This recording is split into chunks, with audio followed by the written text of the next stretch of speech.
आएको एकचोटि यो दाजुको कुरा सुनौँ है त। दुश्मन मारेर आफ्नो दाइ मार्दाखेरि खोज्न लाउनु परेन आफ्नो दाइ मारेको खै खोज्यो मदन भण्डारी मार्यो कसले खोज्यो दाजुको बोलीमा दम छ।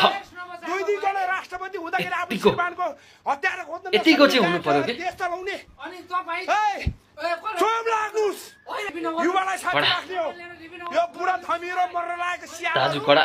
स्याल हामी भागौँ।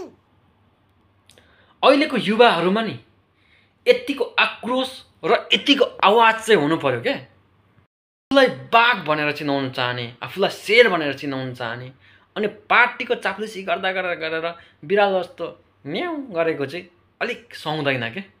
त्यसले गर्दाखेरि शेर भइसकेपछि बाघ भइसकेपछि यतिको चाहिँ गज्रिनु पर्यो क्या, ताकि वरिपरि भएका बाख्रा भेडाहरूको चाहिँ कान पनि ठाडो ठाडो होस् न हौ। वास्तवमा नि नेपाली जनताले राजा चाहेको होइन क्या।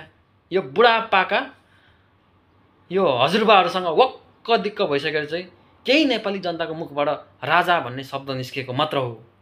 वास्तवमा नेपाली जनताले चाहने भनेको चाहिँ हर्क, बालेन, रवि, गोपी जस्तो मान्छेहरू चाहिँ चाहेको हो क्या।